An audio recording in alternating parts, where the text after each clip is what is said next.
So safety statement created and maintained by a competent person with the necessary knowledge, experience, qualifications, and resources. Safety statement is a very difficult document to create, and it is not only difficult because of its contents, it is also difficult because of the ever-increasing requirements in Ireland. Now, what is happening a lot with safety statements is, let's say your business is tendering for a new job somewhere with some other bigger company, and large businesses, they're fairly compliant with health and safety requirements. First of all, because their insurance demands it, really. The second, because it's the law, and they just have to do it. And when you are tendering for a certain job with the other contractor, with the other business, they will always ask you for the copy of your safety statement. And if you do not have it, you will probably lose out that tender to somebody else. Yeah, that means less work for you.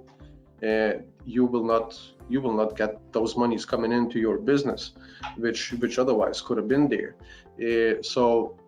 And all those large businesses, they usually have the health and safety manager or somebody hired to inspect all those documents, and they know what the legal requirements are, what you must have in those safety statements, what are the musts in there, because a lot of information in there are just for your business, but some key items in there are mandatory, that should be there. So it must contain general policy and arrangement. So a statement of intent, as we call it in health and safety world, it's a one-page document that it's inserted in a safety statement, but it's also a separate document that has to be displayed and signed by the responsible person.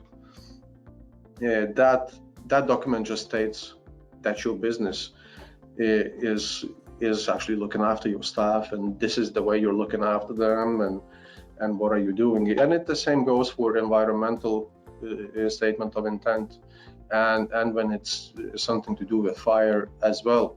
But those do not have to be in the safety statement. They're just like an add-ons. Just the general health and safety statement of intent must be in the safety statement. Arrangements are probably the trickiest part of the safety statement, even for experienced people, because arrangements, they can be anything and everything. They can start with pregnancies and finish up with accidents, and maybe you have some chemicals, so it will have to be something about chemicals, something about your equipment, something about welfare facilities. So pretty much every piece where there is a potential hazard, it has to be in the arrangements of how are you going to look after that when it comes to your staff. So a structure of individual responsibilities and roles. Now, again, as I've mentioned, those arrangements that you have a set of these arrangements for set of potential hazards is the same with the individual responsibilities and roles. You have to name a person. So let's say David is looking after safety statement. Mary is looking after health and safety handbooks. Somebody else is looking after training. So all those roles, they must be indicated. Of course, there's a list of what you must have in there and what are the additions just for you. So a program of risk assessments, including a fire risk assessment.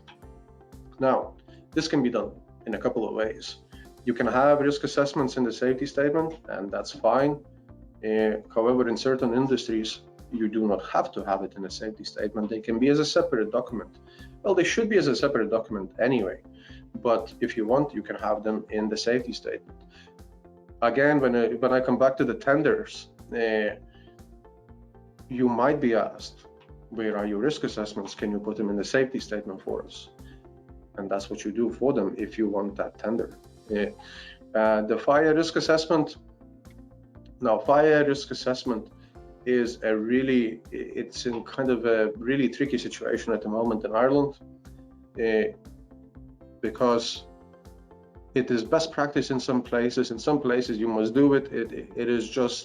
It is really difficult to determine, and you have to consult a lot about it, and you have to consult different people. Sometimes you have to even consult with your council depending on what building you are living in, especially if you're living in Dublin city center in one of the Victorian buildings, you might need that. You might need a fire cert in there. If you don't have it, you won't get it without fire risk assessment.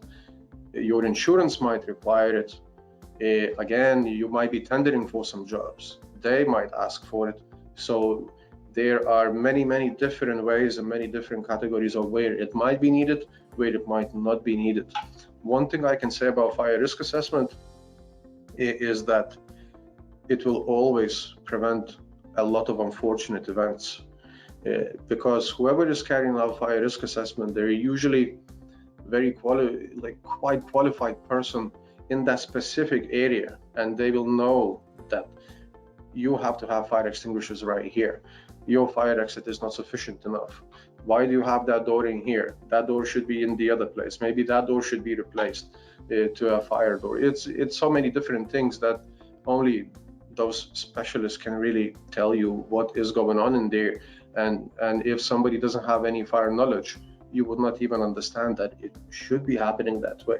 But those experts, they're able to explain to you, no, this is the purpose of this. This is the reason for that. When it comes to fire risk assessment as well, is the other thing we have. So let's say we have a disabled person working with us, and we're working in the 3rd floor, and the fire starts. How are we going to get them down? So a separate assessment has to be done for that person.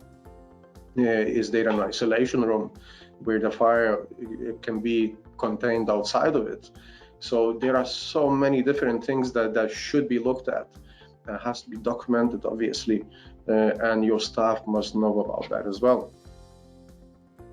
So a program demonstrating how compliance will be monitored.